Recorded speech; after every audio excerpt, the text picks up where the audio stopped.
ஜெபம் செய்வோம். எங்கள் அன்பின் பிதாவே, கர்த்தராகிய இயேசு கிறிஸ்துவின் மூலம் உம்மண்டலே வருகிறோம். தந்தையே, இந்த ஆராதனைக்குரியவரே, எங்கள் ஆடுகளின் மெய்ப்பனே, எங்கள் எஜமானே, சரீரமாகிய சபைக்கு தலையாய் எஜமானாய் இருக்கிற எங்கள் பரலோக தகப்பனானவரே, எங்கள் இயேசு மகாராஜாவே, எங்கள் ஆட்டுக்குட்டியானவரே, தகப்பனே, இந்த நாளிலே நீங்கள் எங்களுக்கு உம்முடைய வேத வார்த்தையின் மூலமாக, உம்முடைய வார்த்தையின் வசனத்தின் மூலமாக, எங்களுக்கு தந்தையாகிய பரிசுத்த ஆவியானவராகிய தகப்பன் மூலமாக எங்களோடு கூட பேசும்படியாய் கர்த்தராகிய இயேசு கிறிஸ்துவின் நாமத்தினாலே தந்தையாகிய ஆவியானவரை பாதம் பணிந்து அழைக்கிறோம். தந்தையாகிய ஆவியானவரே, உம்மை பாதம் பணிந்து சர்வ சாஷ்டாங்கமாய் பாதம் பணிந்து உம்மை அழைக்கிறோம். தந்தையே வருவீராக, கிறிஸ்தேசுவின் நாமத்தினாலே வருவீராக, வருவீராக, வருவீராக. ஆண்டவரே, மண்ணோட்டை பொறுப்படுத்திக் கொள்ளும். மாம்சமும் இரத்தமும் வேதத்தை நீர் கொடாதவைகள் ஒன்று கூட என்னிலிருந்து புறப்படாத வண்ணம் முற்றுமுடிய நீர் ஒருவரே ஆளுகை செய்வீராக. உள்ளும் புறமும் ஆழத்திலிருந்து உச்சி வரைக்கும் நீரை ஆளுகை செய்வீராக. ஒன்று விடாமல் ஆளுகை செய்வீராக, வியாபித்திருப்பீராக. உம்முடைய பிரசன்னத்தினாலும் ஆண்டவரே, வார்த்தையினாலும் வார்த்தையின் வெளிப்பாட்டினாலும் நிரப்புவீராக. தந்தையே, உம்முடைய சாரத்தினாலும் சத்துவத்தினாலும் நிரப்புவீராக. வேதத்துக்கு புறம்பானவைகள் ஒன்று கூட என்னிலே ஒருபோதும் காணக்கூடாதபடி நாட்டுக்குட்டியானவருடைய தகப்பனுடைய நாமத்தின் அக்கினினாலும் இரத்தத்தின் அக்கினினாலும் என்னிலே வேரோடு வேரோடு வேரோடு ஆண்டவரே எந்த காலத்திலும் முளைத்து வராதபடி சுட்டெரிக்கப்பட்டு போவதாக, சுட்டெரிக்கப்பட்டு போவதாக, சுட்டெரிக்கப்பட்டு போவதாக. தகப்பனுடைய நாமமும் இரத்தமும் வார்த்தையும் வசனமும் உம்முடைய கிருபா வரங்களும் உம்முடைய சாரமும் சத்துவமும் உம்முடைய தெய்வீக தன்மையும் உம்முடைய வெளிச்சமும் ஜீவனும் உம்முடைய ஒளியும் நித்திய ஜீவ ஒளியும் உம்முடைய தெய்வீக பிரசன்னமும் வல்லமையும் பலனும் உம்முடைய கிருபையும் இரக்கமும் வல்லமையும் ஆண்டவரே, உம்முடைய பேரன்பும் உம்முடைய பிள்ளைகளாக என்னையும் உம்முடைய பிள்ளைகளையும் லைவில் இணைந்திருக்கிற யாவரையும் ஆட்கொள்வதாக, ஆளுகை செய்வதாக, நீங்காமல் ஆளுகை செய்வதாக, உம்முடைய வருகை பரியந்தமும் ஆளுகை செய்வதாக. எங்கள் அநாதி தேவனே, உம்முடைய அடைக்கலத்திலே வைத்து எங்களை பாதுகாத்து மூடி மறைத்து கொள்ளும். இந்த நாளின் ஆராதனை ஆண்டவரை உமக்குரியது. நீரே உம்முடைய நாமத்துக்கு மகிமை உண்டாகும்படி கிருபை செய்வீராக.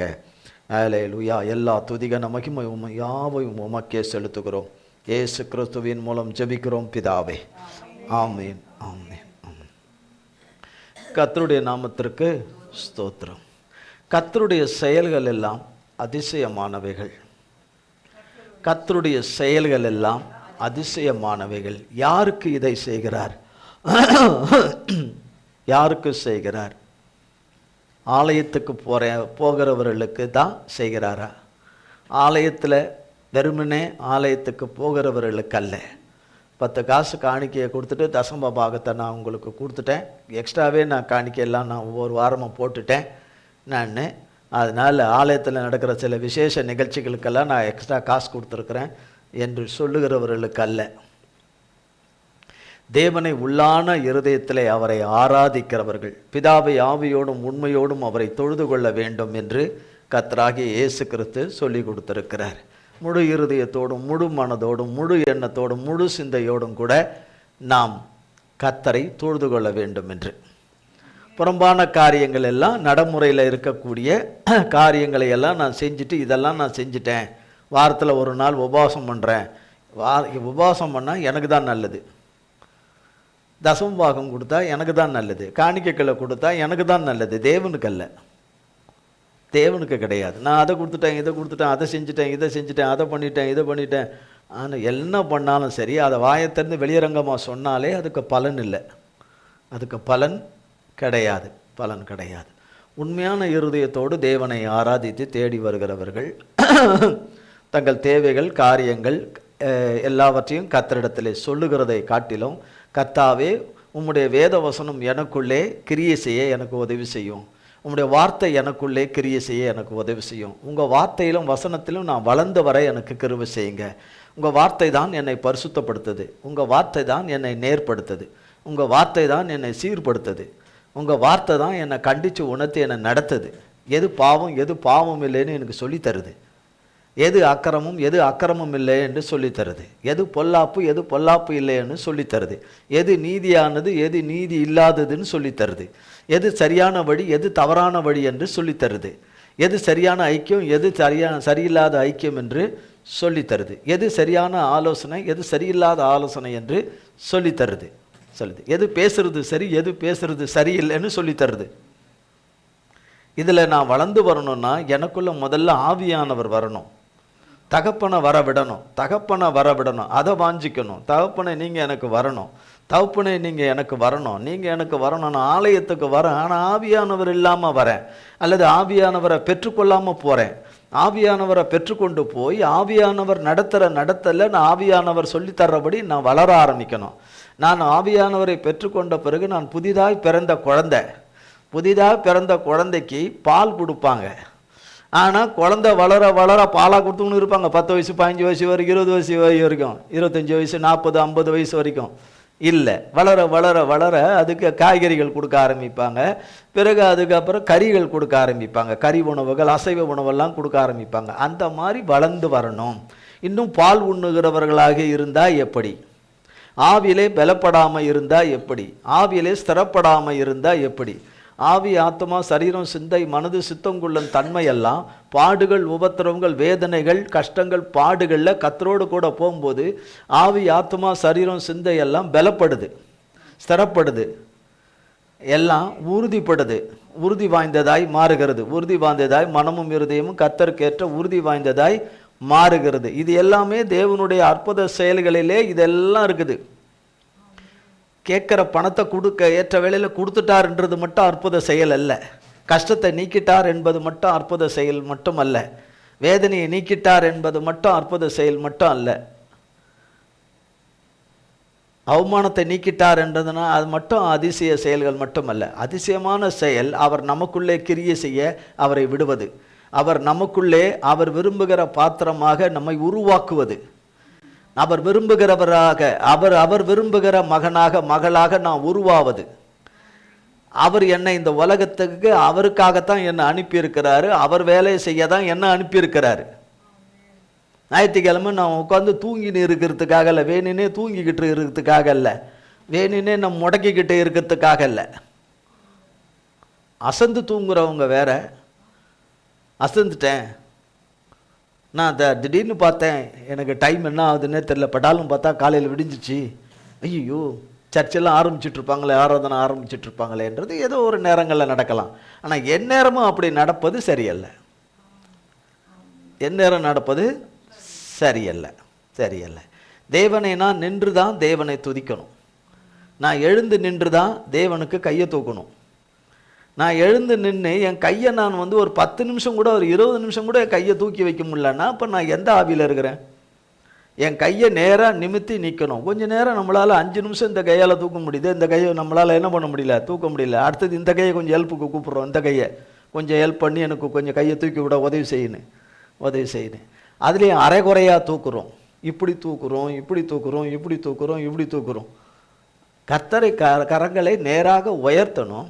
அது என்ன ஆராதனைன்னு சொன்னால் மட்டும்தான் கையை தூக்கணுமா? ஆராதனைன்னு சொன்ன மாட்டேன் அந்த வார்த்தை வந்தால் தான் கையை தூக்கணுமா? நன்றின்னு சொன்னால் தான் கை தூக்கணும்னு எங்கேயா போட்டிருக்கேன்? நான் எல்லாத்துலேயும் தான் கை தூக்கணும்னு போட்டிருக்கு. அவரை துதிக்கிறதுக்கு கையை உயர்த்தினா அவர் நம்ம கையை பிடிக்கிறாரு. நான் கையை இப்படி வச்சுக்கிட்டு இருந்தால் எப்படி இருந்ததுன்னு. அப்போ என் உள்ளம் என்ன, இந்த உலகத்தில் இருக்கிறவைகளையெல்லாம் என் தேவன் சந்திக்கிறோம். இந்த உலகத்தில் தேவையானது எல்லாம் என் தேவன் சந்திக்கிறதுக்கு தாமதமான நான் ஏன் கையை தூக்கணும்? நான் ஏன் இது பண்ணணும்? இந்த உலகம், உலகத்துக்கு சம்பந்தமானவைகள், இந்த உலகத்துக்கு உள்ளவைகள் எல்லாம் இந்த உலகத்தோடவே போயிடும், இந்த உலகத்தோடவே அழிஞ்சு போயிடும். நம்முடைய ஆத்மா தான் என்னைக்கும் சதா காலங்களுக்கும் உயிரோடு கூட இருக்கிறது. தேவனோடு கூட இருந்தால் தேவனுடைய அற்புத கிருபையினாலே, கிருபையின் ரத்தத்தினாலே பரலோகத்துக்கு போகலாம். ஆத்மா தான் பரலோகத்துக்கு போவோம். இங்கே இருக்கிறது எல்லாம் பரலோகத்துக்கு போவாது. இங்கே இருக்கிறது எதுவுமே, என் ஹேண்ட்பேகு, என் பர்ஸு, என் வாட்சி, என்னுடைய அணிகலன்கள், இதையெல்லாம் என்னுடைய உடைகள், இதெல்லாம் போகாது. எனக்கு உண்டானவைகள், நான் சவதரித்தவைகள், நான் சம்பாதித்தவைகள் ஒன்று கூட போவாது. என் கண்ணே, என் செல்லமே, என் முத்தமேன்னு கட்டி பூச்சின்னு இருக்கிற நிறைய பேர் கட்டி பூச்சிட்டு இருக்கிறதெல்லாம் நம்மளோடு கூட வராது. அவரவர் தேவனுடைய பிள்ளைகளாய் வாழ்ந்தால் தேவனுடைய முடிவில்லாத வாழ்வில் வாழுவோம். அந்த மகிமையான அற்புதமான காரியங்களை செயல்களை எல்லாம் அவர் கரத்தில் இருக்குது. அதுக்கு ஏற்புடையவர்களாக இருந்தால் அது நடக்கும் நமக்கு. அப்போ எப்படி நம்ம சோர்வுற்று எப்போ பார்த்தாலும் மயக்கத்திலையும் குடி மழக்கத்திலையும் நம்ம இருப்போமானால் அது எந்த ஆவி? அது என்ன? இதில் இருக்கிறோம், வேத வசனத்தை வாசிக்கிறோம். வேத வசனம் எல்லாருக்கும் ஒன்று தான். நாம் படிக்கிற வேதத்தில் ஒன்று, இன்னொருத்தர் படிக்கிற வேதத்தில் இன்னொன்று கிடையாது. எல்லாருக்குமே உலகம் முழுசும் இருக்கிற பரிசுத்த வேதாகமத்தின் எழுத்துக்கள் எல்லாம் சத்திய எழுத்துக்கள், பரிசுத்த ஜீவ எழுத்துக்கள். அது யார் கண்ணு அதை போய் பார்த்தாலும் அதில் அந்த பரிசுத்தருடைய எழுத்துக்களில் இருக்கிற பரிசுத்தமானது தான் நம்ம கண்ணுக்குள்ளே போவோம். இதுக்குள்ள ஜீவன் இருக்கு, ஆவி இருக்கு. அது என்ன உள்ளக்குள்ள போய் என்ன தேவனுக்காக எழும்ப விடாதபடி செய்கிறத அதை அழிச்சிடும். என் கண்ணு அதை பார்த்து, என் வாய் அதை படித்து, அதை என் காது கேட்டு, என் உள்ளம் மூளை அதை ஏற்றுக்கும் போது அது அற்புதமான செயல்களை செய்யுது. அற்புதமான செயலை செய்யுது. செய்திகளை கேட்கலாம், நல்லது. ஆனா செய்தியே கேட்டுக்கிட்டு இருந்தா நம்ம எப்பதான் தேவனோட பேசுறது? தேவன் பேசுற செய்தியை எப்பதான் கேட்கறது?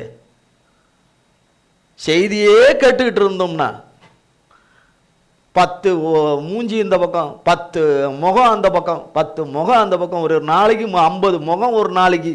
என்ன அதனால என்ன பலன்? அதனால கேட்கலாம். நம்மளது கூட காண்டவரோட தயவில் லைவில் போகுது, ரெக்கார்டிங்கில் இருக்குது. கேட்குறவங்க பின்னாடி கேட்பாங்க, நல்லது. இது மாதிரி எல்லாம் ஒரு 10-50 வச்சுக்கிட்டு சதா சர்வ நேரமும் உட்காந்துக்கிட்டு அதையே லாச்சிட்டு தான் மற்றதெல்லாம் எப்போ செய்யுது? நாம் தேவனோடு கூட எப்போ பேசுறது? இதெல்லாம் காதில் விழலையோ? விழாதே, விழாது, இது விழாது, இது விழாது, விழாது. அபிமானிகள் பேசுனா விழும், விழாது. அப்போ கர்த்தரோட நான் பேசணும், என் தகப்பனோட நான் பேசணும். நான் பேசுறது சரியா சரியில்லைன்னா அவர் சொல்வார் நமக்கு. சரியோ சரியில்லையோ கர்த்தர்கிட்ட பேசணும், கர்த்தர்கிட்ட பேசணும். அப்போ கர்த்தர் என்ன பேசுறாருன்னு நம்மும் கேட்கணும்ல, தெரிஞ்சுக்கணும்ல. அப்போ மற்றவங்க சொல்றதையே கேட்டுக்கிட்டு இருந்தா எப்படி? இப்போ எப்போதான் நமக்கு கர்த்தர் சொல்றதை நம்ம கேட்கறது? மற்றவங்க சொல்றதையே கேட்டுக்கிட்டு கர்த்தர் அது சொல்றாரு, கர்த்தர் இது சொல்றாருன்னு, அது நல்லது இருக்கட்டும். ஆனால் சதா சர்வ நேரம் அதையே ஒரு தொழிலாக வைத்துக்கொண்டு, அதையே ஒரு பிழைப்பாக வைத்துக்கொண்டு, அதையே ஒரு வாழ்நாளில் என்டர்டைன்மெண்ட்டாக வைத்துக்கொண்டு இருந்தால் நம் ஆத்துமா எப்படி பலப்படும்?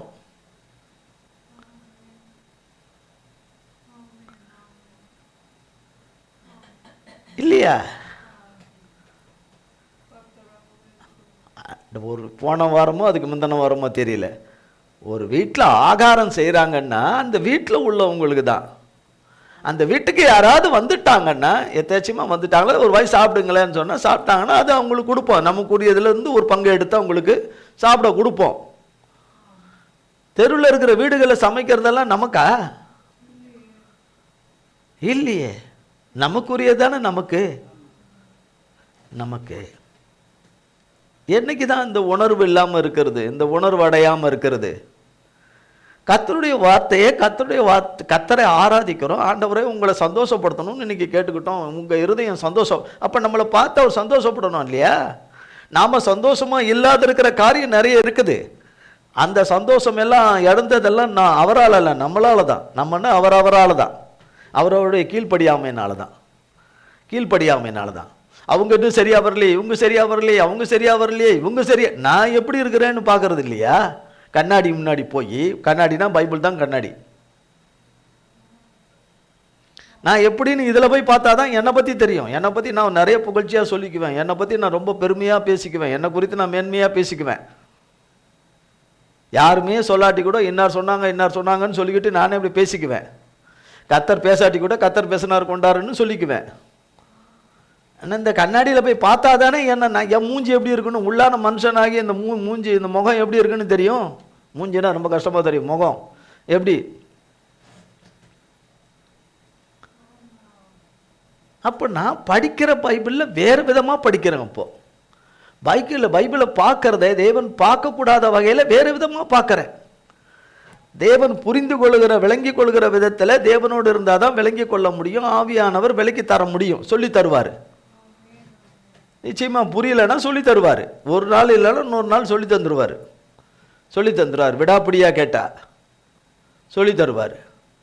அப்போ எதுவுமே இல்லாமல் நானே செத்த பணமாக இருந்துக்கிட்டு அது பணமாக இருக்குது, இது பணமாக இருக்குது, அது பணமாக இருக்குது, இது பணமாக இருக்குதுன்னு சொன்னால் எப்படி இருக்கும் இல்லையா? நான் ஜீவன் உள்ளவனாய் தேவனாலே ஜீவன் உள்ளவனாக ஜீவன் உள்ளவளாக இருந்தால் தானே எங்கிட்ட இருந்து ஜீவ வார்த்தை தேவனுடைய வார்த்தை புறப்பட்டு வரும். எனக்கு ஏது சொந்த வார்த்தை? ஏது சொந்த வார்த்தை? இல்லைல்ல. நான் திடமா இருந்தா தான் இன்னொருத்தர் தூக்க முடியும் இல்லையா? நானே பணமா இருந்தா எங்கிருந்து ஒருத்தனை இன்னொரு பணத்தை தூக்க முடியும்? அதுக்குள்ள எங்க ஜீவன் வரும்? என் வார்த்தையில் எங்க ஜீவன் இருக்கு?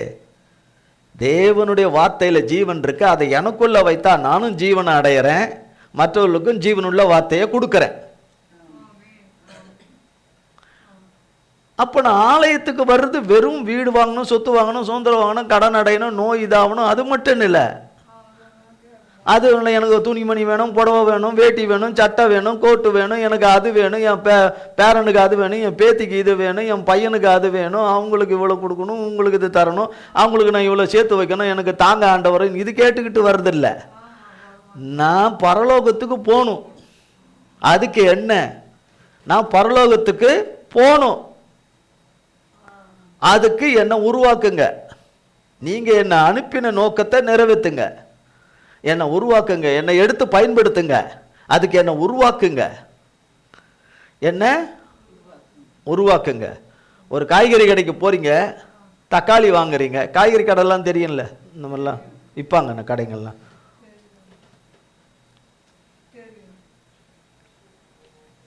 காய்கறி கடை போகிறோம், காய்கறி வாங்கும்போது தக்காளி வாங்குறீங்க. அப்படியே மேலே இருக்க தக்காளியெல்லாம் எடுத்து கூடக்குள்ளே போட்டால் போகிறீங்க. பொறுக்கி பொறுக்கி பொறுக்கி எடுக்கிறோம். அவனே நல்லதாக பார்த்தா எடுத்துகிட்டு வருவான். ஆனாலும் அதில் அடிப்பட்டது, சொத்தை, அது இது நமக்கு சரியாக படாதது, அதெல்லாம் நம்ம ஓரம் கட்டிட்டு நல்லது தானே எடுப்போம். தேவன் சொத்தையங்கத்தையும் பொத்தலங்கத்தலமா எல்லாம் ஒன்றும் இல்லாததை தான் எடுத்து நல்ல தக்காளியாக மாற்றிடுறாரு. அந்த சொத்தை கத்திரிக்காயெல்லாம் நம்ம தான், அந்த சொத்தை தக்காளியெல்லாம் நம்ம தான். உலக பிரகாரமாக கெட்டு போன தக்காளி, இது போன தக்காளி, அந்த தக்காளியெல்லாம் உலகத்தாரே பயன்படுத்துவது கிடையாது. ஆனால் அந்த தக்காளியெல்லாம் சரி பண்ணிக்கலாம் முடியாது. அந்த தக்காளியை என்ன பண்ண முடியாது? சரி பண்ண முடியாது. ஆனால் தேவனால முடியும். தேவனால முடியும். தேவனால கூடும். பிரச்சனை காரியங்கள் என்றதுனால தான் கர்த்தர்கிட்ட வர்றோம் இல்லையா? பிரச்சனையே இல்லைன்னா கர்த்தர்கிட்ட என்ன பண்ண மாட்டோம்? அவ்வளோ லேஸில் வரமாட்டோம், தேட மாட்டோம், உபவாசிக்க மாட்டோம், கர்த்தருக்கு பிரியமாக நடக்கணும்னு நம்ம முயற்சி செய்ய மாட்டோம். அப்படி இருந்தால் நல்லது தான், நல்லது தான். இருக்கிறவங்க இருந்தாங்கன்னா, கர்த்தர் பார்வையில் இருந்தாங்கன்னா நல்லது தான். அப்போ நான் அதை நான் பார்க்கணும் இல்லையா? நான் ஜீவனுள்ள தேவனுடைய மனுஷியாக இருந்தாதான் இன்னொருத்தருக்கு ஜீவனுள்ள வார்த்தையை கொடுக்க முடியும். எங்க உங்கள் குடத்துல தண்ணி இருந்தால் தானே இன்னொருத்தருக்கு ஒரு டம்ளர் தண்ணி கொடுப்பீங்க. உங்ககிட்டயே தண்ணியே இல்லையா, வெறும் குடமாச்சா, எப்படி தண்ணி குடிப்பீங்க? நீங்கள் தாகம் உள்ளவனுக்கு எப்படி கொடுப்பீங்க? ஐயோ அவங்களுக்கு தண்ணி கொடுக்க முடியல, ஐயோ அவங்களுக்கு தண்ணி கொடுக்க முடியல. தண்ணி இருக்குது, குடத்துக்கு வரணும்ல தண்ணி. குடத்துக்குள்ள தண்ணி வரணுமா வேண்டாமா? குடத்துக்குள்ள தண்ணி வந்த பிறகு தானே நீங்க ஒரு டம்ளரோ 2 டம்ளரோ ஒரு சொம்போ உங்களுக்கு என்ன தேவையோ குடிக்க முடியும். நீங்களும் குடிக்கலாம், மற்றவங்களுக்கும் கொடுக்கலாம். அப்ப தேவனுடைய வார்த்தையானது ஜீவ அப்பமும் ஜீவ தண்ணீராகவும் இருக்கு. அப்ப நீ உங்களுக்குள்ள இருந்தா தானே, நீங்க அவரோடு இருந்து அவர் உங்களோடு கூட இருந்தாதான் இந்த தண்ணீர் சுரந்து வரும். ஏன்னா அது ஜீவ தண்ணீர், அது ஜீவ ஊற்றுது, அது சொர்ந்து வரும். அவர் வார்த்தை உங்களுக்குள்ள இருந்தாதான் நீங்களும் சாப்பிடுவீங்க, உங்களை சேர்த்தவங்களுக்கும் பிட்டு கொடுப்பீங்க. நீங்க அதனால குறைஞ்சு போறது கிடையாது, குறைஞ்சு போறது கிடையாது. ஏன் இது வரைக்கும் செய்யல? அது பணம் இல்லைன்றதுனால செய்யலையா? நம்ம எதிர்பார்த்த உணவு நமக்கு இல்லை, அது ஒரு காலம் கொடுமை. Right right. அதுக்காக தேவனோட வார்த்தைக்கு பஞ்சம் வந்துடுச்சா என்ன? அது வர்ற காலம் இருக்குது, வார்த்தையே கிடைக்காது. எங்கேயும் சபை ஆராதனையே இருக்காத காலங்கள்லாம் இருக்குது, அது ஒரு காலம் இருக்குது. அது அந்த காலங்களில் இருக்குது. இப்போ எல்லாம் சுதந்திரமாக இருக்குது, கர்த்தர் கொடுத்த கிருபையின் காலத்தில் சுதந்திரமாக இருக்குது, ஆண்டவருடைய வார்த்தையை கேட்க படிக்க எல்லாமே. ஏன் அதை சொல்ல மாட்டோம்? அப்போ சொல்லாமல் இந்த ஏ இப்படியே இருக்குது, இந்த பி இப்படியே இருக்குது, இந்த சி இப்பவும் இப்படியே இருக்குது, இன்னும் இப்படியே இருக்கு, இவ்வளவு நடந்தும் இப்படியே இருக்கு, நித்தமும் இப்படியே இருக்கு, நித்தமும் இப்படியே இருக்குது, நித்தமும் இப்படியே இருக்குதுன்னா நான் எப்படி இருக்கிறேன்? ஒருத்தர் சரியா இருந்துட்டா போதுமா? எல்லாரும் சரியா வேண்டாமா? ஒருத்தரும் சரியா இருக்கிறத கூட தேவன் சொல்லணும் சரியா இருக்கிறாங்களா இல்லையான்னு. அவங்களே அவங்க சொல்லிக்க கூடாது, தேவன் சொல்லணும். இந்த ஒருத்தர் கூட சரியா இருக்கிறாங்கன்னா அது தேவன் தான் சொல்லணும். அப்ப அதை விட்டுட்டு கொக்கு மாதிரியும் கோழி மாதிரியும் இருந்தா எப்படி? அப்போ ஆண்டவர் வார்த்தையை நான் சாப்பிட்றேன், நான் இன்னைக்கு ஜெபம் பண்ணேன், இன்னைக்கு அப்படி ஜெபம் பண்ணேன், நீங்க எப்படி ஜெபம் பண்ணீங்கன்னு. நிறைய பேர் நிறைய நாடகத்தில் நடித்து நல்ல பட்டம் பெற்றதுனால நிறைய பேரை பார்த்து நீங்கள் ஜெபம் பண்ணிக்கங்க, நீங்கள் அவங்க ஜெபம் பண்ணுறதே கிடையாது. இப்படி பெரும்பாலும் சொல்கிறவங்க ஜெபம் பண்ணுறதே கிடையாது. நீங்கள் ஜெபம் பண்ணிக்கங்க. பார்க்குறவங்களெல்லாம் வேலை செய்கிற இடத்துல வேலை செய்கிற இடத்துல அவங்கள பார்த்து நீங்கள் ஜெபம் பண்ணிக்கிங்க, நீங்கள் ஜெபம் பார்க்குறவனை பார்த்து நீங்கள் ஜெபம் பண்ணிக்கிங்க, பேசுகிறவனை பார்த்து நீங்கள் ஜெபம் பண்ணிக்கிங்க, ஃபோனில் பேசுகிறவனை பார்த்து நீங்கள் ஜெபம் பண்ணிக்கிங்கன்னு. கேட்குறவனுக்கும் ஜபத்துக்கும் எந்த சம்மந்தம் இருக்காது, சொல்கிறவனுக்கும் ஜபத்துக்கும் அதுக்கும் சம்மந்தமே இருக்காது. இப்படியே வண்டி ஓட்டிக்கிட்டு இருந்தா எப்படி? செய்கிறதெல்லாம் அவரவருடைய அக்கிரமத்திலே தான். படியெல்லாம் தேவன் பேரில் போட்டுக்கிட்டு இருந்தா எவ்வளோ நாளைக்கு தேவனும் பொறுப்பார்? பொறுக்கிறவரும் அவருக்குன்னு ஒரு வச்சிருப்பார், ஒரு லிமிட் வச்சிருப்பார். அது எந்த லிமிட்டோ அவருக்கு தான் தெரியும், தகப்பனுக்கு தான் தெரியும். அதை பார்க்க வேண்டாமா? யோசிக்க வேண்டாமா? நான் கடந்த முறை வந்தேன், ஆண்டவருடைய வார்த்தை கேட்டேன், இப்போ எப்படி இருக்கிறேன்? வீட்டில் டெய்லி ஆண்டவருடைய வார்த்தையை கேட்குறேன், வேதவசனத்தின் மூலமாக வேதாகமத்தில் இருந்து நான் அவரோட கூட பேசுகிறேன். அவர் அந்த வார்த்தையின் மூலமாக என்னோட கூட பேசுகிறாரு. எங்கள் 2 பேருக்குள்ளே அந்த சம்பாஷணை நடக்குது. நான் எப்படி அதில் நான் கர்த்தருடைய வெளிச்சம் எனக்கு எவ்வளோ வந்திருக்குதுன்னு நான் பார்க்கணும்ல. அப்போ கர்த்தருடைய வெளிச்சமே இல்லைன்னா எப்படி? எனக்குள்ள தேவனுடைய வெளிச்சம் இருந்தாதான் இருட்டில் இருக்கிறவன் பார்ப்பான், அதோ வெளிச்சம் இருக்குது, அதுவோ அங்கே வெளிச்சம் இருக்குன்னு. ரெண்டுமே இருட்டா இருந்தா எங்கிருந்து வெளிச்சம் தெரியும்? புரியுதா? நல்லா புரியும்னு நினைக்கிறேன். ரெண்டுமே இருட்டில் இருந்தா எப்படி வெளிச்சம் தெரியும்? அங்கே வெளிச்சம் இல்லையே, எங்க அது அங்கே பார்த்துட்டு வெளிச்சம் இல்லையே வெளிச்சம் இல்லையேன்னு. வெளிச்சமாகிய தேவனில் வந்தால் தானே வெளிச்சம் வரும். இப்போ வெளிச்சமாகிய அவர் வார்த்தை எனக்குள்ள வந்தால் தானே வெளிச்சம் வரும். அவர் வார்த்தை தான் வெளிச்சம், அவர் வசனம் தான் வெளிச்சம். அப்போ அது எனக்குள்ளேயே இல்லையே, எனக்குள்ளேயே இல்லையே. நான் ஒரு வீடு, ஒரு மனுஷன் வேதத்தின்படி வீடு. இந்த வீட்டில் வெளிச்சமே இல்லையா? தனி மனிதனாக இருந்தாலும் வீடு, ஒரு குடும்பமாக இருந்தாலும் ஒரு வீடு, 4 பேர் 3 பேராக இருந்தாலும் வீடு. கர்த்தருடைய செயல் எனக்கு வரலையே வரும் வரும். செம்மையானவனுக்கு இருளிலே வெளிச்சம் முதிக்கும்படி தேவன் கட்டளை கொடுத்து வச்சிருக்கிறார். இருளிலே வெளிச்சம், இருளுன்னா இன்னும் எதுவும் ஆகலை, எதுவும் நடக்கலை, ஆனால் சொல்றாரு வெளிச்சம் வந்துடும்னு. வெளிச்சமாகிய தேவன் சொல்றாரு வெளிச்சம் வந்துடும்னு. உன் வெளிச்ச நிறத்தில் ஜாதிகளும் உன் வெளிச்ச நிறத்தில் ராஜாக்களும் வரக்கடவர்கள் என்று சொல்றதை மட்டும் வாயை போனதுங்கன்னா அதெல்லாம் என்ன அர்த்தமே தெரியாது. அது என்ன அர்த்தம், அது என்ன உண்மையான வேத சத்தியம், அதுக்குள்ள இருக்கிற ஆழம் என்ன ஒன்றும் தெரியாது. எந்த ராஜா வருவான்? ஏசப்பா தான் ராஜாதி ராஜா. அவர் வந்தாதான் நான் ராஜா பிள்ளையா இருப்பேன், ராஜாதி ராஜாவுடைய ராஜாத்தியா இருப்பேன். அவர் இல்லாத நான் ராஜகுமாரனா இருக்க முடியாது. தேவகுமாரன் எனக்குள்ள இல்லைன்னா நான் ராஜகுமாரனா இருக்க முடியாது, இருக்க முடியாது. சங்கீதம் 111 சங்கீதம் 111 சங்கீதம் 1-10. அல்லேலூயா. செம்மையானவர்களுடைய சங்கத்திலும் சபையிலும் கர்த்தரை முழு இருதயத்தோடும் துதிப்பேன். கர்த்தரின் செய்கைகள் பெரியவைகளும் அவைகளில் பிரியப்படுகிற எல்லாராலும் ஆராயப்படுகிறவைகளுமாயிருக்கிறது. அவருடைய செயல் மகிமையும் மகத்துவமும் உள்ளது. அவருடைய நீதி என்றென்றைக்கும் நிற்கும்.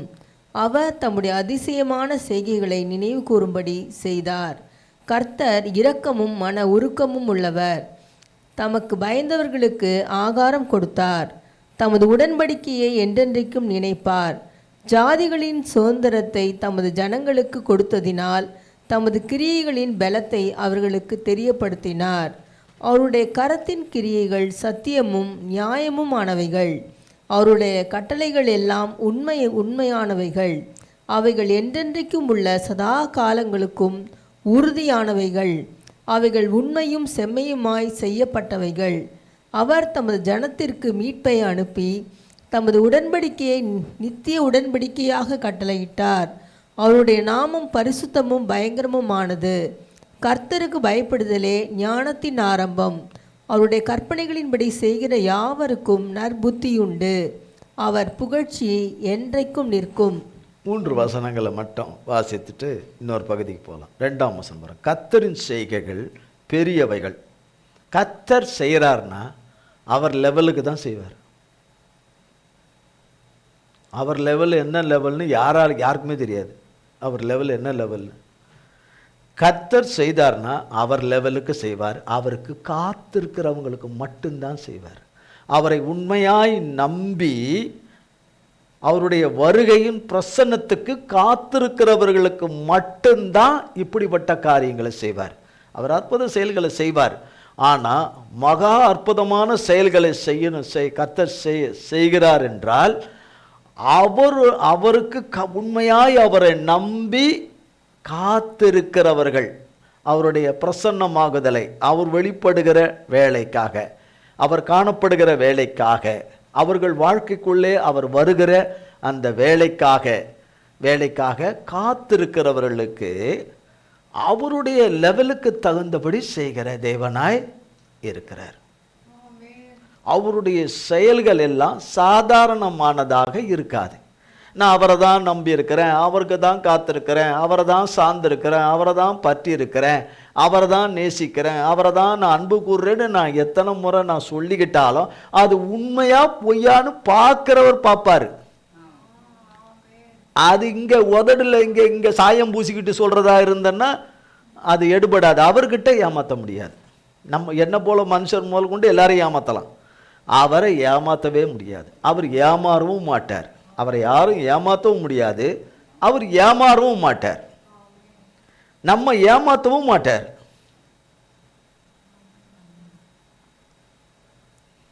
நான் அப்படி ஆண்டவரே, நான் இப்படி ஆண்டவரே, நான் உமக்காக நான் அப்படி செய்யணும், நான் இப்படி செய்யணும், அது ஏற்றுக்கவும் மாட்டார். நான் உங்களுக்காக அப்படி செய்யணும் இப்படி செய்யணும். நமக்காக தான் அவர் எல்லாமே செய்யணும். அவர் சொல்கிறத நம்ம செய்யணும், அவ்வளோதான். அவர் சொல்கிறத செய்யணும், அவர் சொல்கிறத செய்யணும். சும்மா இந்த இது தேவை அதுக்கு மட்டுமே கத்தரை பிடிச்சிக்கிட்டு இருக்கிறதுலாம் வளரவே முடியாது. வளர்ச்சி இல்லாத பிள்ளைகள். ஒரு பிள்ளைக்கு 30 வயசாகுது, அது 1 அடி உயரத்தில் தாங்க. இது எப்படி இருக்கும்? எல்லாரும் வந்து பார்ப்பாங்க. உங்களுக்கு எவ்வளோ சந்தோஷமாக இருக்கும். ஐயோ எல்லாரும் வந்து பார்க்குறாங்க, அதுக்காக டிக்கெட் போட்டால் வைப்பீங்க, டிக்கெட் போட்டால் நீங்கள் காசு பார்க்க விடுவீங்க. அதுபோல் அவர் பார்வையில் வளரவே இல்லை. எவ்வளவுதான் இதுக்கு ஆகாரம் குத்தி ஆகாரம் போட்டாலும் எரு போட்டாலும் தண்ணி ஊற்றினாலும் வளரவே மாட்டேங்குது. இதுக்கு 50 வயசாகிடுச்சு, 55 வயசாகிடுச்சு, 60 வயசாகிடுச்சு, 70 வயசாகிடுச்சு, 1 வயசு 1.5 வயசு குழந்த மாதிரியே இருக்குது வளர்ச்சி உள்ளான மனுஷனில். அப்போ அவருக்கு எவ்வளோ வசனமாக இருக்கும், எவ்வளோ வசனமாக இருக்கும். பார்வைக்கு எல்லாரும் மனுஷன் பார்வைக்கு 5 அடி இருப்போம், 5.25 அடி இருப்போம், 5.5 அடி இருப்போம், 5.25 அடி இருப்போம், 6 அடி இருப்போம், 6.25 அடி இருப்போம். மனுஷன் பார்வையில், தேவன் பார்வையில் எப்படி இருப்போம்? குட்டையாக இருப்போம். ரொம்ப ரொம்ப குட்டையாக இருப்போம். இந்த உலகம் சொல்லலை, அதை பாருங்க, குள்ளம் போகிறான் ஓடிங்க ஓடிந்து பாருங்க, அதுக்கு ஒரு ஃபோட்டோ எடு, செல்ஃபி எடுன்னு. குலாமாக இருக்கிறவங்களுக்கு எப்படி இருக்கும்? சரி, 3ஆம் வசனம். அவருடைய செயல்கள் மகிமையும் மகத்துவம் உள்ளது, அவருடைய நீதி என்றென்றைக்கும் இருக்கும். அவர் தம்முடைய அதிசயமான செய்கைகளை நினைவு கூறும்படி செய்தார். கர்த்தர் இரக்கமும் மன உருக்கமும் உள்ளவர். கர்த்தர் இரக்கமும்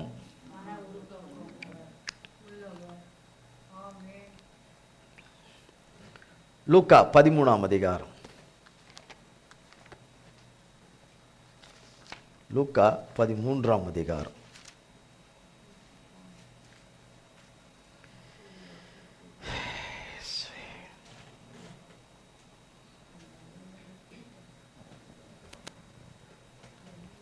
லூக்கா 13, பேஜ் 102, புதிய ஏற்பாடு 102, 13ஆம் அதிகாரம் 10 to 17 வரை.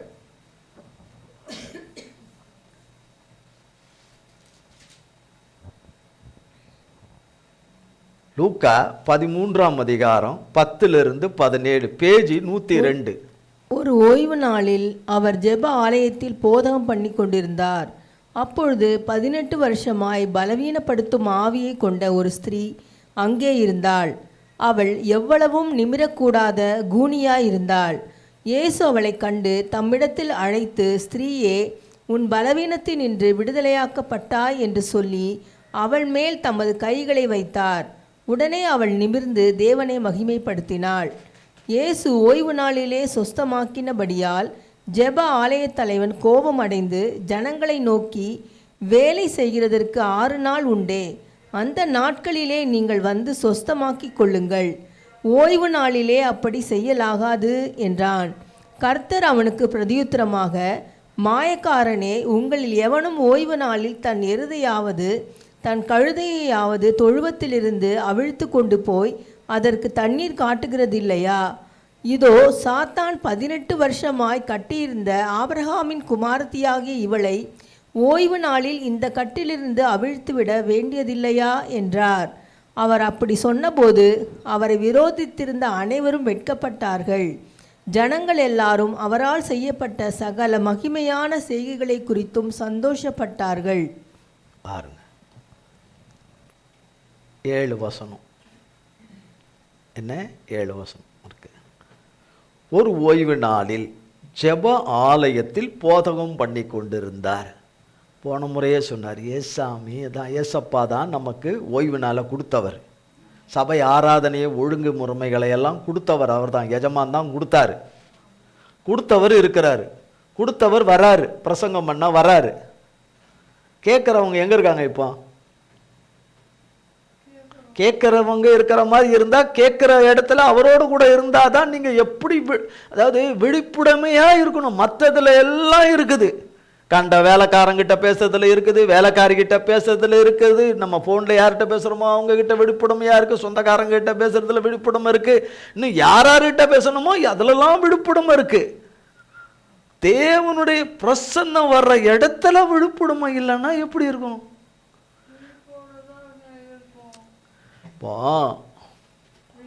ஒருத்தர் உடம்பு சரியில்லைன்னா அவங்களுக்கு தெரியும் உடம்பு சரியில்லைன்னு. அப்போ உடம்பு சரியில்லாமல் ஒருத்தர் இல்லாதவங்களுக்கு தெரியும். உடம்பு நல்லா இருக்கிறவங்க நினைப்பாங்க. அப்போ உடம்பு சரியில்லாதவங்களுக்கு சொன்னாலும் சரி, உடம்பு சரியில்லாதவங்களுக்கு சொன்னாலும் எல்லாருக்கும் கர்த்தர் தான் பேசுகிறாரு. ஒருத்தர் விடாத, ஒரு தனி நபருக்காக கர்த்தர் பேசுறது கிடையாது.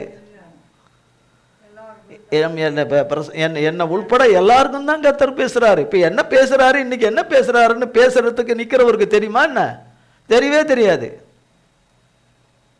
தெரியவே தெரியாது. என்ன உள்பட தெரியாது. என்ன இன்னைக்கு கர்த்தர் போதிப்பாரு, என்ன சொல்லுவாருன்னு உண்மையிலேயே தெரியாது, சத்தியமாக தெரியாது.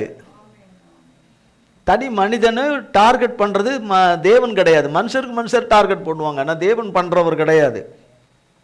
அப்போ தேவன் யாருக்காக போதகம் பண்றாரு? அவருடைய பிள்ளைகளுக்காக. அன்றைக்கு போதகம் பண்ணினவர் இன்னைக்கு ஆவியானவராலே அவரவருக்குள்ள ஆவியானவரை கொடுத்து அதற்கென்று தெரிந்து கொள்ளப்பட்டவர்களை அவர் அபிஷேகம் பண்ணி நம்முடைய தைலத்தை ஊற்றி எண்ணெயை ஆவியானவராகி எண்ணெயை கிருபை செய்து தேவ ஆவியானவர் இன்னைக்கு பூமி முழுசும் எல்லாருக்கும் பேசுறாரு.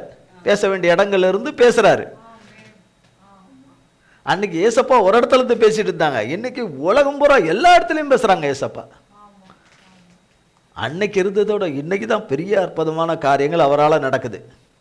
அப்போ ஓய்வு நாளில் போதகம் பண்ணுறார் 18 வருஷம் ஒரு பிரச்சனையில் ஒரு அம்மா இருக்கிறாங்க. எவ்வளோ வேணும்னு நிமிர முடியாத கூனி, நிமிரவே முடியாது அவங்களால கொஞ்சம் கூட. இப்படி இல்லை, நல்லாவே இப்படி இருக்கிறவங்க, இப்படி வளைஞ்சிருக்கிறவங்க. அப்போ அவங்க எப்படி போவாங்க? வீட்டுக்குள்ளே போகும்போது வெளியில் தெருவில் குனிஞ்ச மணிக்கே போவாங்க. வாழ்க்கையில் சகலவற்றிலும் இழந்திருக்கிறவங்களும் இப்படி குனிஞ்சு தான் இருப்பாங்க. உள்ளான மனுஷனுக்குள்ள குனிஞ்சி கூனி குறுகி குனிஞ்சி இருப்பாங்க. புரியுதா?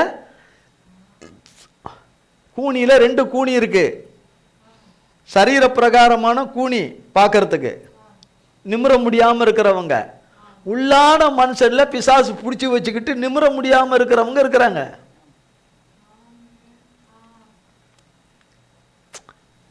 நான் இன்னைக்கு ஜெபம் பண்ணணும் அப்படின்னு நினச்சி ஜெபம் பண்ண முடியலன்னா நான் ஒரு வகையில் கூனி. இன்னைக்கு வேத வசனத்தை என்னால் கேட்கவே முடியல. ஒவ்வொரு முறையும் வேத வசனத்தை என்னால் கேட்காம நான் தூங்கிக்கிட்டு இருக்கிறேன்னா நான் கூனி. நான் ஆண்டவரோடு இடைப்பட முடியாமல் நான் பண்ணணும், இடைப்படணும், கொள்ளணும்னு நினைக்கிறேன். அதன்படி இல்லைன்னா அது ஒரு வகையில் கூனி. செய்ய வேண்டிய காரியங்களை நான் செய்யாமல் இருக்கிறேன்னா அது கூனி. நினைக்கக்கூடாததை நினச்சிக்கிட்டே இருக்கிறேன்னா அதுவும் கூனி. சாத்தானால் கட்டப்பட்டிருக்கிற ஒரு கூனி. தேவன் பேசக்கூடாதெல்லாம் பேசிக்கிட்டே இருக்கிறேன்னா அது ஒரு கூனி. இழந்ததை நினச்சி நினச்சி நினச்சி நொந்து நொந்து நொந்து நொந்து நொந்து நொந்து தப்பிதத்தை நினச்சி மனம் வருந்தி தேவனிடத்தில் 10 முறையில் 100 முறையில் 1000 முறை பாவாரிக்கை செய்து இறக்கத்துக்கு கெஞ்சி அதை விட்டுருக்கிறது இல்லை, அது கரெக்டு. ஆனால் அதையே நம்ம நொந்துக்கிட்டு இப்படியே இருக்கிறோமே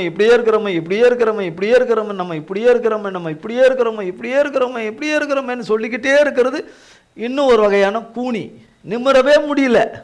என்ன சொன்னாலும், கர்த்தருடைய வார்த்தையை சொன்னாலும், என்ன சொன்னாலும், ஏது சொன்னாலும், கர்த்தருடைய ஆலோசனையை சொன்னாலும் நிமிர முடியாதுன்னு.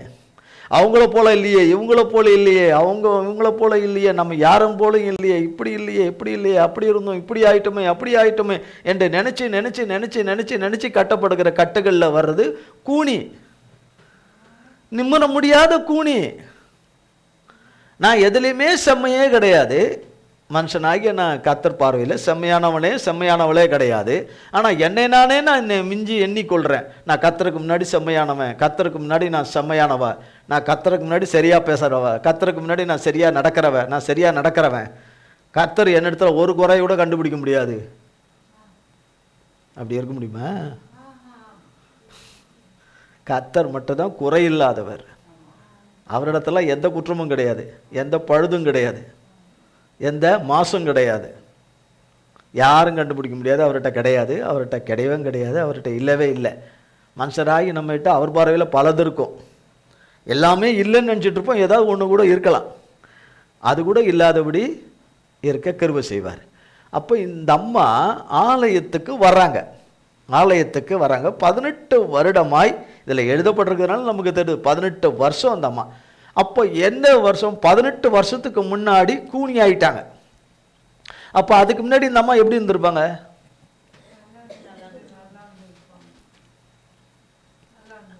இல்லையா?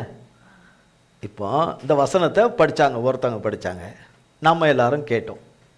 படித்தவங்களும் கேட்டிருப்பாங்கல்ல, படித்ததன் மூலமாக நம்ம எல்லாரும் கேட்டிருப்போம்ல.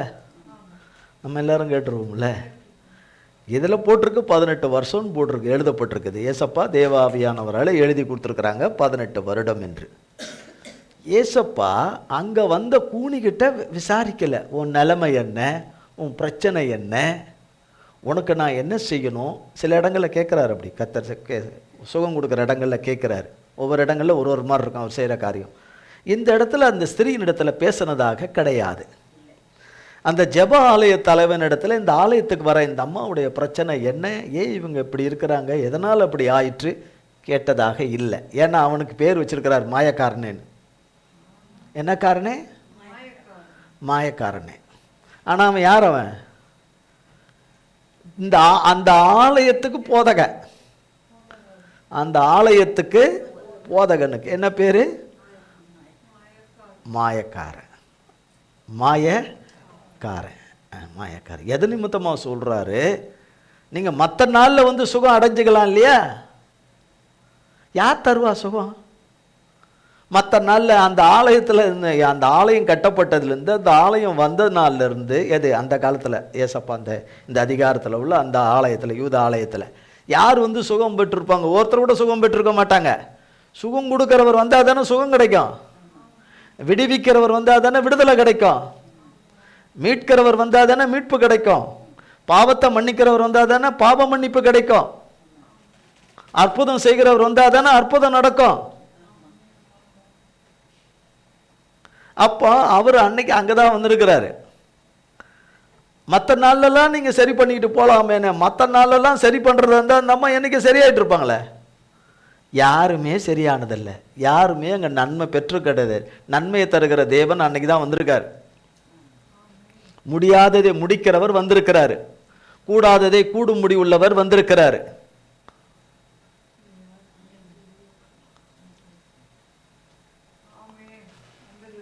வந்திருக்கிறாரு. நான் வந்திருக்கிறது யார் தெரியுமான்னு அவர் சொல்லலைங்க.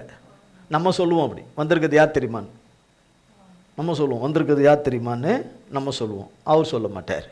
அவர் சொல்ல மாட்டார். சொல்ல எல்லா தகுதியும் உடையவர், ஆனால் சொல்ல மாட்டார்.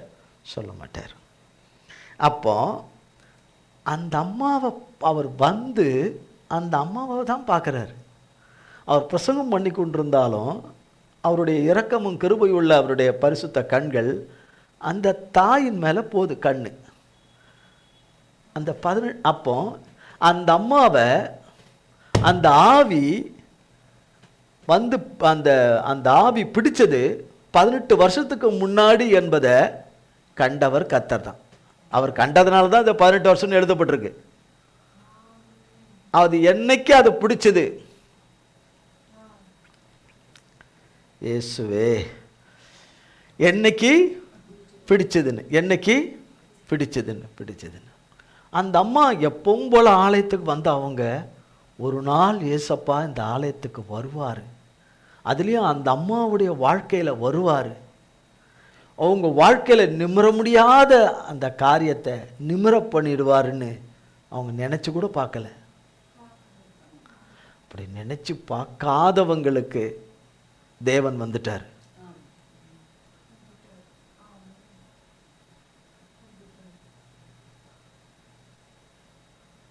நினைச்சு பார்க்காதவங்களுக்கு தேவன் கொஞ்சமாவது இதை கொஞ்சம் கேளுங்களேன்.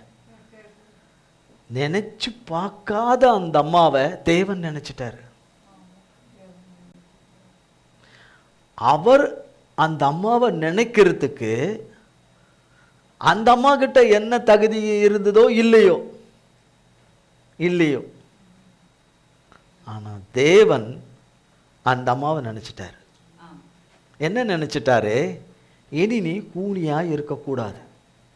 நீ எவ்வளவு வேணும் நிமிர முடியாத கூனியா நீ இருக்கக்கூடாது.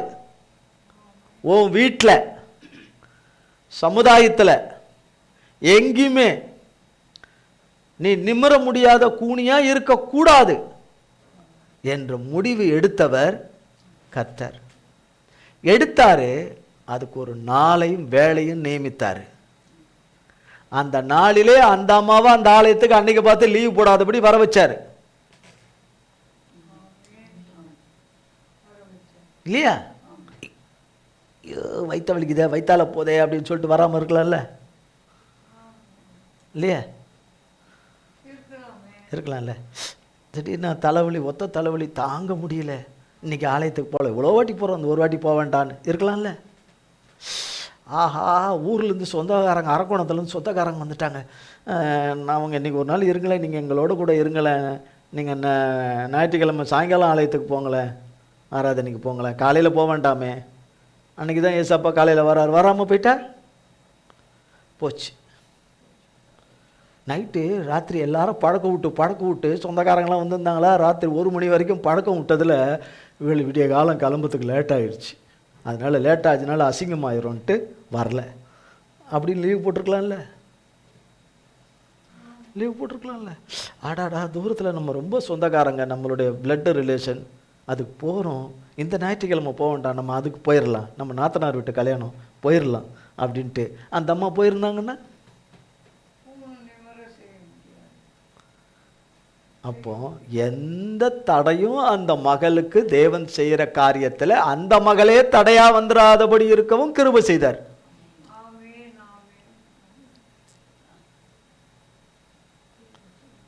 புரியுதுங்களா? நீ எவ்வளவு ஆண்டவரை நீங்கள் எவ்வளவு பேசினாலும் சரி, நான் அவ்வளவு சரியாக வர்றாளா, நீங்கள் எவ்வளவு என்கிட்ட பேசினாலும் சரி, நான் அவ்வளோ லேஸில் விட்டு கொடுத்துருவானா அப்படின்னு இருந்தால் யாருக்கு நஷ்டம்? நமக்கு தான் நஷ்டம். நம்ம ஒவ்வொருவருக்கு தான் நஷ்டம். நம்ம ஒவ்வொருவருக்கு தான் நஷ்டம். அப்போ தன் வாழ்க்கையில் ஏசப்பா வந்து தன்னுடைய கூனியாக இருக்கிற இந்த நிலைமையை, இந்த பலவீனத்தினால கட்டப்பட்டிருக்கிற இந்த நிலையில இருந்து விடுவிக்க வருவாரானால், இரவும் பகலும் அவரை நோக்கி உண்மையாய் கூப்பிட்டு கொண்டே பாவ மன்னிப்பு கேட்டு இரக்கத்துக்கும் கிருபைக்கும் இரவும் பகலும் தங்களை தாழ்த்தி கூப்பிட்டு கொண்டே இருக்கிறவர்களுக்கு அவர் வந்து நிமிர முடியாத இந்த நிலைமையை, நிமிர முடியாத இந்த பிரச்சனையை, தீர்க்க முடியாத இந்த காரியத்திற்கு அவர் வருவாரா வரமாட்டாரா? வாக்கு பண்ணினவர், இந்த அம்மாவுக்கு வாக்கு பண்ணலை, வாக்கு பண்ணினவர்களுக்கு, அவருடைய வாக்கை நம்பி இருக்கிறவர்களுக்கு, அவர் வாக்கை நம்பி இருக்கிறவர்களுக்கு நிமிர முடியாத நிலைமையை நிமித்திரத்துக்கு வருவாரா வரமாட்டாரா? இல்லையா? அவர் வரும்போது எந்த ஜப ஆலய தலைவன் எவன் சொன்னாலும் சரி, எவன் சிந்தனைகள் எண்ணங்கள் எப்படிப்பட்டதாக இருந்தாலும், அந்த ஆலயத்தில் இருக்கிறவர்களுடைய பொல்லாப்பான இருதயங்கள் எண்ணங்கள் எப்படி சுகம் பெறக்கூடாது, இந்த கூனியான நிலைமை, குறுக்கி போன நிலைமை, குனிஞ்சு போன இந்த நிலைமை, விழுந்து போன இந்த நிலைமை மாறவே கூடாதுன்னு எத்தனை பேர் நினைச்சாலும் சரி, அவர் நிமிர பண்ணணும் தொடணும்னு வந்துட்டார்னா அதை மாற்ற முடியாது. அவரை மாற்றிக்கிங்கன்னு யார் சொன்னாலும் அவர் காதில் விழாது. சொன்னவன் செத்தான். அப்போ பாருங்க, எப்போ இந்த நிலைமை வந்தது? 18 வருஷத்துக்கு முன்னாடி வந்ததுன்னு அவருக்கு சொல்கிறாரு. அப்போ அந்த ஸ்திரியை கூப்பிட்டு சொல்கிறாரு, இயேசு அவளை கண்டு 12ஆம் வசனம் தம்மிடத்தில் அழைத்து வர சொல்கிறார். அந்த அம்மாவை அழைத்து, ஸ்திரீயே உன் பலவீனத்திலிருந்து விடுதலையாக்கப்பட்டாய் என்று சொன்ன மாத்திரத்தில் அவளை பிடிச்சிருந்த ஆவி அவளை விட்டு ஓடிடுச்சு. அப்போ 18 வருஷமா அந்த பலவீனத்தின் ஆவியை யாராலையும் வெளியே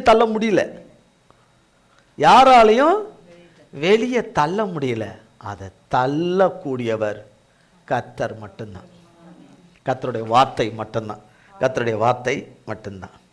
அவர் பாருங்க, அவள் மேல் தமது கையை வைத்தார். அந்த கூணான இதழ் மேல் கையை வைத்தார். உடனே நிமிர்ந்துட்டாங்க. டபக்குன்னு நிமிர்ந்து தேவனை மகிமைப்படுத்தினாள் சொல்லிட்டு 16ஆம் வசனத்தில் சொல்றாரு, இதோ சாத்தான் 18 வருஷமாய் கட்டியிருந்த ஆபிரகாமின் குமாரத்தியாகி இவளை ஓய்வு நாளில் இந்த கட்டிலிருந்து அவிழ்த்து விட வேண்டியதில்லையா என்றார். இந்த மகளை இந்த நிலையிலிருந்து விடுதலை பண்ணணுமா வேண்டாம்? 18 வருஷம் ரொம்ப அதிகம். அப்போ ஒரு சிலர் வாழ்க்கையில் 1 வருஷம் இருக்கும், 2 வருஷம் இருக்கும், 3 வருஷம் இருக்கும், 5 வருஷம் இருக்கும், 4 வருஷம் இருக்கும், 7 வருஷம் இருக்கும், 10 வருஷம் இருக்கும், பல வருஷங்கள் வித்தியாசங்கள் இருக்கும். ஆனால் கர்த்தர் வருவது நிச்சயம், கர்த்தர் மீட்பது நிச்சயம், கர்த்தர் விடுவிப்பது நிச்சயம், கர்த்தர் ரட்சிப்பது நிச்சயம், கர்த்தர் கட்டுகளை அறுப்பது நிச்சயம், கர்த்தர் கயிறுகளை அறுப்பது நிச்சயம், சங்கிலிகளை முறிக்கிறது நிச்சயம், மந்திரத்தின் கிரியைகளை அழிக்கிறது நிச்சயம், கடன் பிரச்சனையை அழிக்கிறது நிச்சயம், பல பிரச்சனைகள், என்ன விதவிதமாக இருக்கிற பிரச்சனைகளை அழிக்கிறதுக்கு என்று தேவன் வருவது நிச்சயம். எந்த நேரத்தில் வருவார், எந்த நேரத்திலும் வெளிப்படுவார், எந்த நேரத்திலையும் அவருடைய பிள்ளைகளை மீட்பார். இந்த அம்மாவுக்கு தெரியாது, இந்த அம்மாவுக்கு தெரியாது. யோவான் 5ஆம் அதிகாரம்.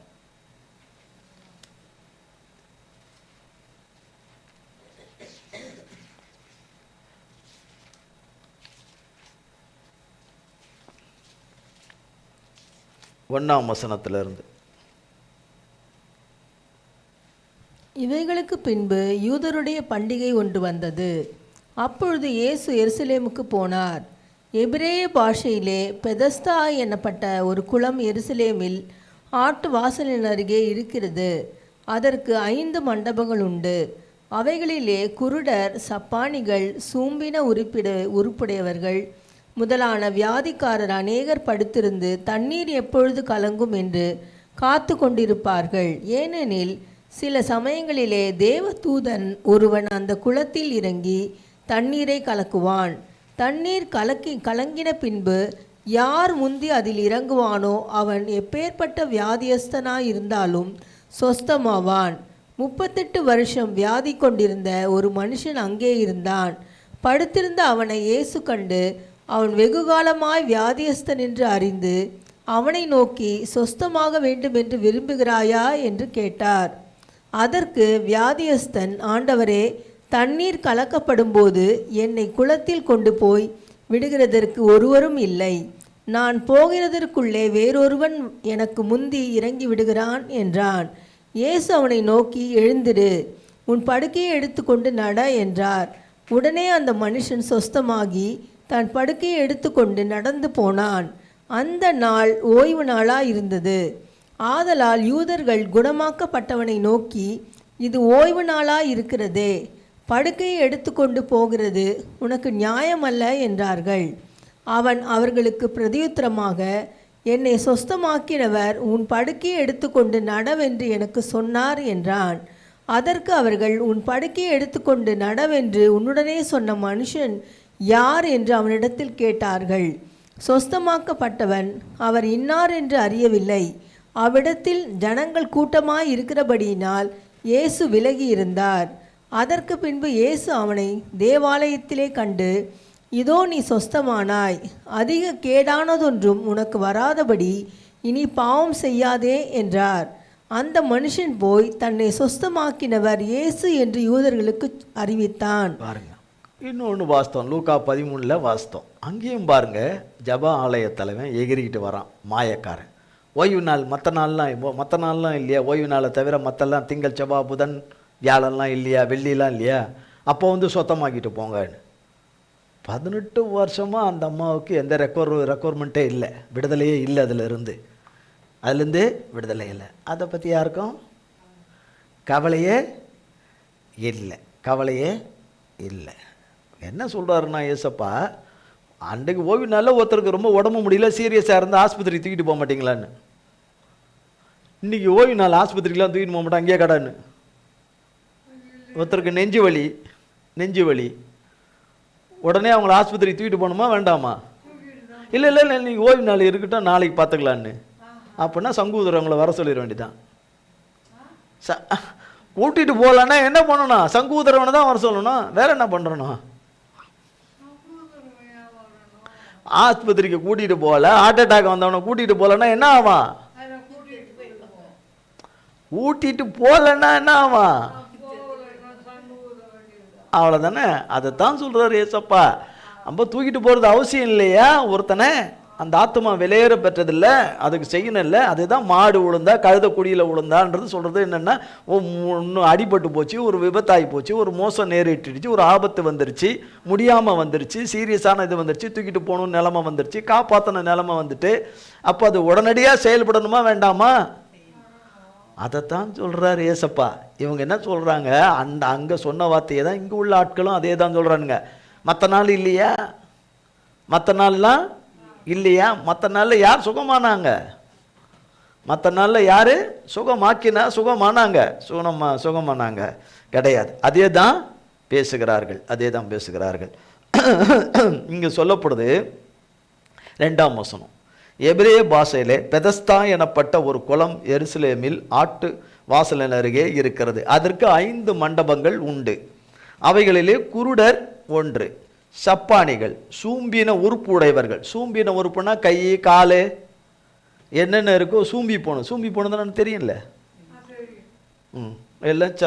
எல்லாம் இப்படி இருக்க வேண்டிய ஒன்றது எல்லாம் சப்பி போய் கிடக்கிறது. அது இருக்க வேண்டிய நிலையில் அது இல்லாதபடி இருக்கிறது. என்ன அப்போ சப்பானிகள், சூம்பின உறுப்புடையவர்கள் முதலான வியாதியஸ்தர்களும் அநேகர் படுத்திருந்து, அநேகர் அந்த குளத்து பக்கத்தில் படுத்து கிடக்கிறாங்க. கட்டில் போட்டில் பாய் விரித்து படுத்து கிடக்கிறாங்க. பல வருஷங்களா அந்த குளத்து பக்கத்தில் மண்டபம் இருக்குது, அங்கே படுத்து கிடக்கிறாங்க. அந்த குளத்து ஒட்டின மணிக்கு படுத்து கிடக்கிறாங்க. சரி, அப்போ தேவதூதம் வந்து கலக்குவானாம் தண்ணியை. தேவதூத கலக்குவானாம் தண்ணியை கலக்குவானாம். கலக்கும் போது யார் முதல்ல போய் உள்ள போய் தண்ணிக்குள்ள போறாங்களோ அவங்க சுகமாயிடுறாங்க. அவங்க என்ன ஆயிடுறாங்க? சுகமாயிடுறாங்க. அவங்க சுகமாயிடுறாங்க. இப்படி இந்த இந்த மனுஷன் 38 வருஷமா வெயிட் பண்றான். எத்தனை வருஷமா? 38 வருஷமா வெயிட் பண்றான். என்னென்ன அந்த தண்ணிக்குள்ள போறதுக்கு. அதுக்கு முன்னாடி யாரோ போயிடுறாங்க, அதுக்கு முன்னாடி மற்றவங்க போயிடுறாங்க, அதுக்கு முன்னாடி மற்றவங்க போயிடுறாங்கன்னு இப்படியே 38 வருஷம் ஆகி போச்சு அவனுக்கு. அந்த அம்மாவுக்கு எத்தனை வருஷம்? 18 வருஷம். 18 வருஷம். இவனுக்கு எத்தனை வருஷம்? 38 வருஷம். எத்தனை வருஷம்? 38 வருஷம். 38 வருஷம். இயேசு அங்க வர்றார். இவன் ஏசப்பா அங்க வர்ற அளவுக்கு கவர்ந்துட்டானா ஏசப்பாவை? அங்க கூனி அவங்க கவர்ந்துட்டாங்களா அந்த அம்மா? இந்த 38 வருஷமா இங்க படுக்கையில் இருக்கிறானே இந்த மனுஷன், ஏசப்பா வர வைக்கிறதுக்கு இவனை விடுதலையாக்கிறதுக்கு சுகம் கொடுக்கறதுக்கு ஏசப்பா இருதயத்தை கவர்ந்துட்டானா அந்த மனுஷன்? இல்லை, ஏசப்பா அவனை பார்த்து இவங்கிட்ட இப்படி ஒரு நல்ல குணங்கள்லாம் இருக்க, இப்படி இருக்க, அவங்கிட்ட நற்காரியங்கள்லாம் நற்கிரியங்கள்லாம் இருக்கேன்னு ஏசப்பா அவனை பார்த்து கவரப்பட்டாரா? இல்லை, எதுவுமே இல்லை. ஏசப்பா வந்து அவனுக்கு வந்து அற்புதமான விடுதலையும் சுகத்தை கொடுக்கறதுக்கு அவங்கிட்ட எதுவுமே இல்லை. அதான் நம்மளை போல உள்ளவங்களுக்கு எதுவுமே இல்லை, எதுவுமே இல்லை. ஆனாலும் அந்த மகளுக்கு ஒரு வார்த்தை சொன்னார். அவள் ஆபிரகாமின் குமார்த்தி அல்லவான்னார். அந்த கூனிக்கு சொன்னார். சாத்தான் அவளை கட்டி வச்சிருக்கானே, அவள் ஆபிரகாமின் குமாரத்தி. அவளை இத்தனை வருஷமா அநியாயம் இல்லையா? அது அநியாயம் இல்லையா? 18 வருஷமாக கட்டி வச்சிருக்கிறானே, அது அநியாயம் இல்லையான்னு விடுதலையாக்கி செஞ்சிட்டாரு. தகப்பன் செஞ்சிட்டாரு. இங்கே ஆபிரகாமின் குமாரத்தின்னு சொல்லலை, குமாரன்னு சொல்லலை, குமாரன் என்று சொல்ல. அவங்கிட்ட கேட்குறார். கர்த்தர் அங்கே வரார், அந்த பக்கம் அதில் வரார், அந்த சைடு வரார். அவருக்கு தெரியும் இவனுக்கு சுகம் கொடுக்க போறார். அவர் தான் முடிவு பண்ணிட்டாரு. யார் முடிவு பண்ணிட்டா?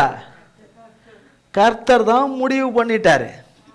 மனுஷரும் அவனும் சேர்ந்து, இந்த படுக்கையில் இருக்கிறவனும் அவனை சேர்ந்த மனுஷர்களும் அவனை சேர்ந்த உறவினர்களும், இவன் கதை முடிஞ்சு போச்சு.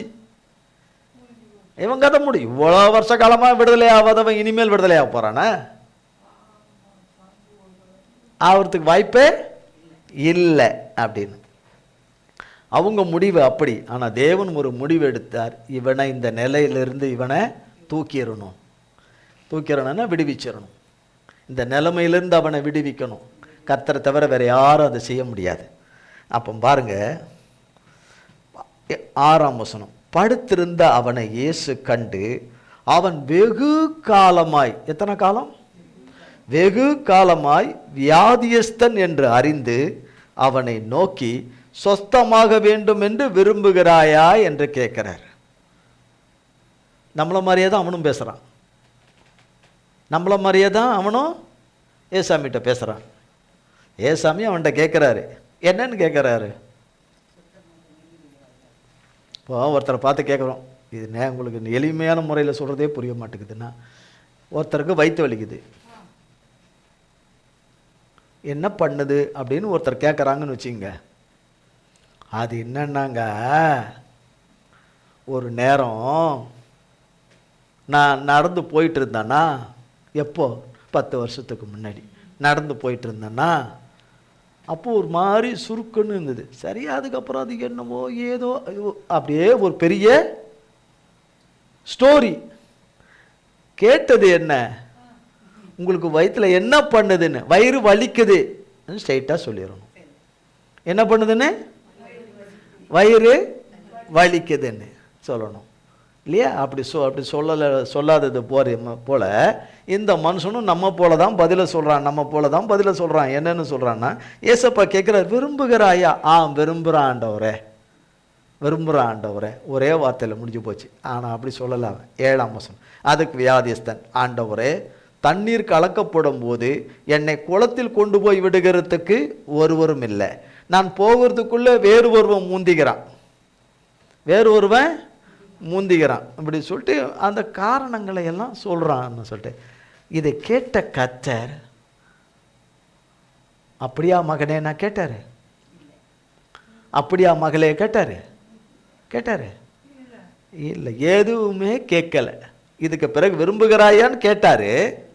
அவன் வளவளன்னு சொல்லிட்டு வரான். கர்த்தர் அவனை பார்த்து சொல்றாரு, எழுந்துரு.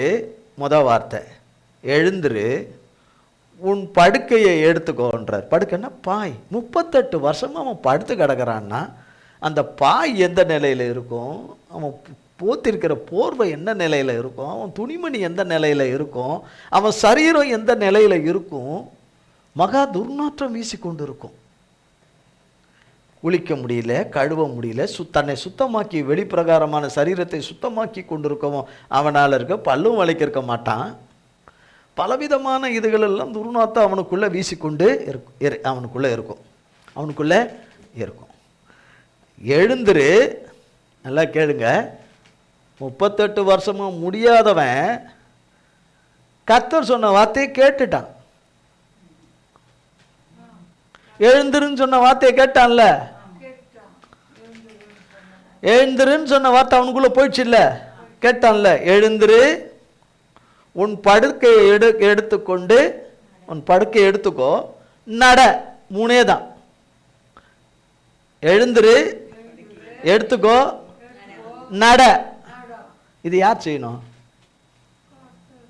அவர் செய்யறாரு. ஆனால் நம்ம செய்யணும் இல்லை. இப்போ நடனா நம்ம நடக்கணும் இல்லை, இல்லைங்க நீங்கள் சொல்லிட்டீங்க, நான் எப்படி நடக்க முடியும் அப்படின்னு சொன்னானா அவன்?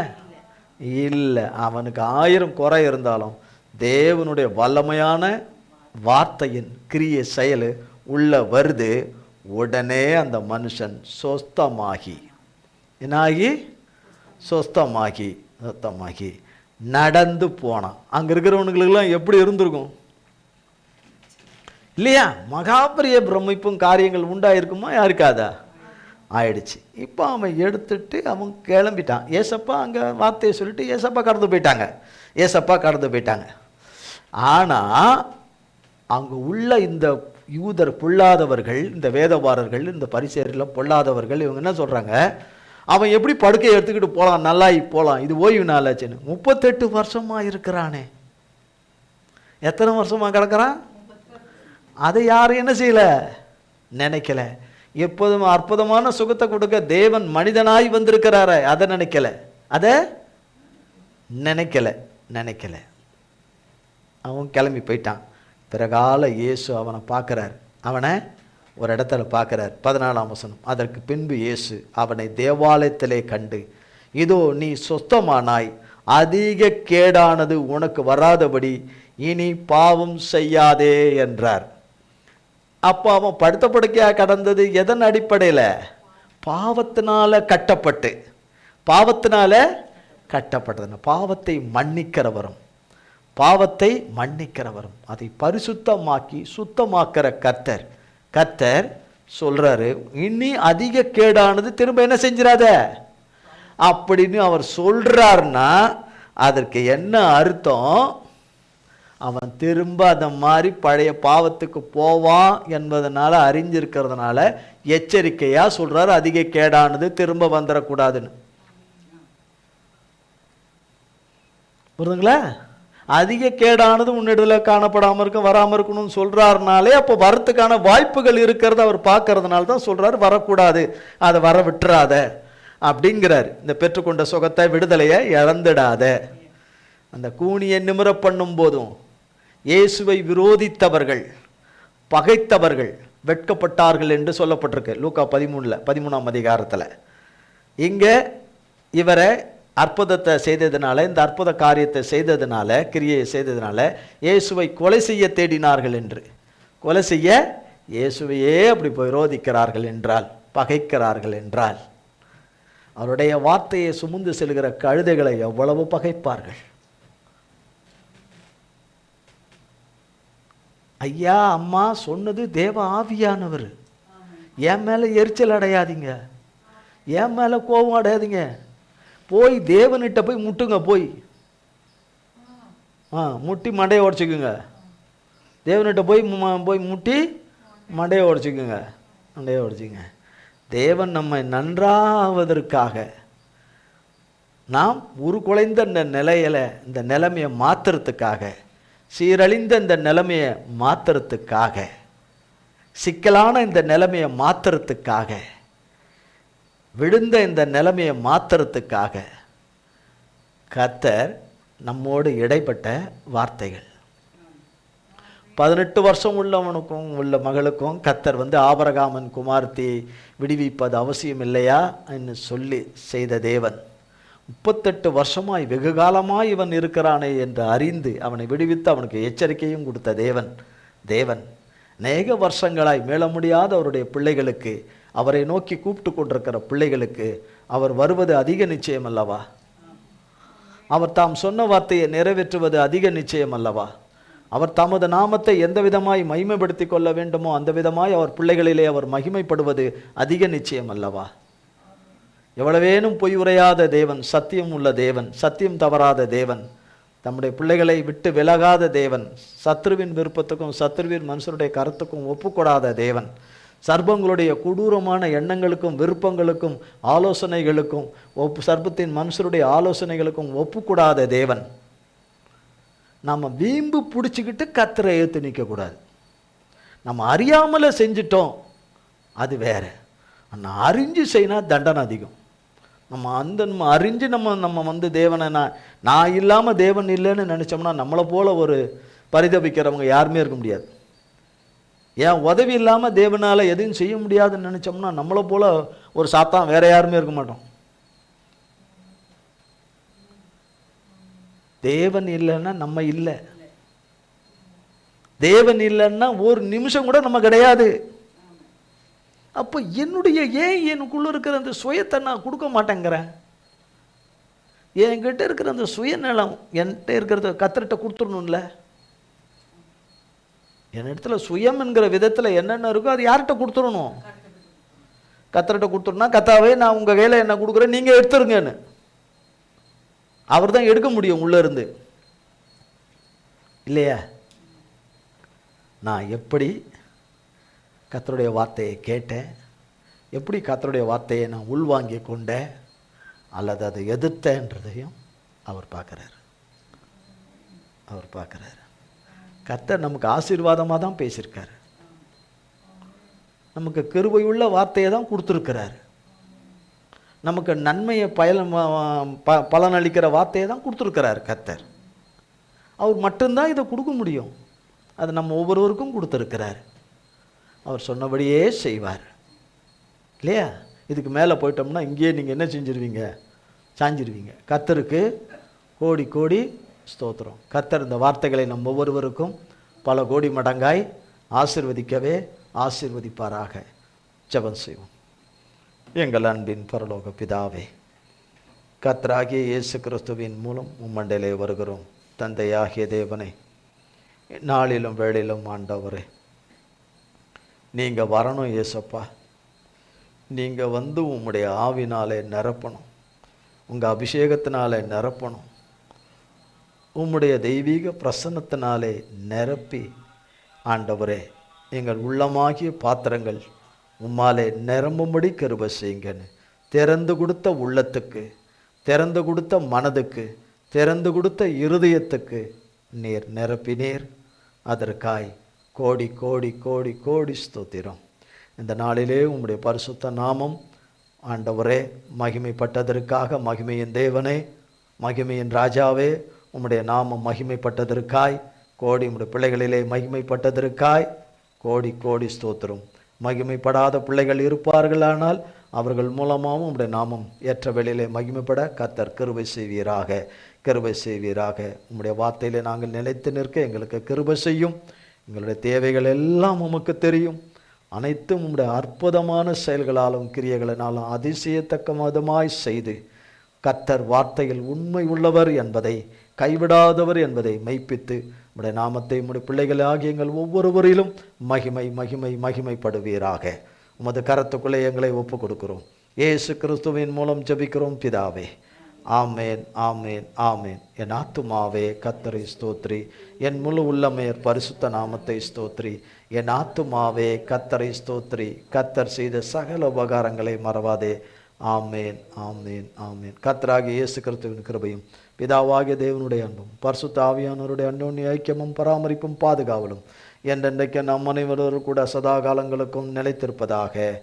ஆமேன், ஆமேன், ஆமேன். இயேசுவின் ரத்தம் ஜெயம். இயேசுவின் பரிசுத்த நாமத்திற்கு ஸ்தோத்திரம். God bless you.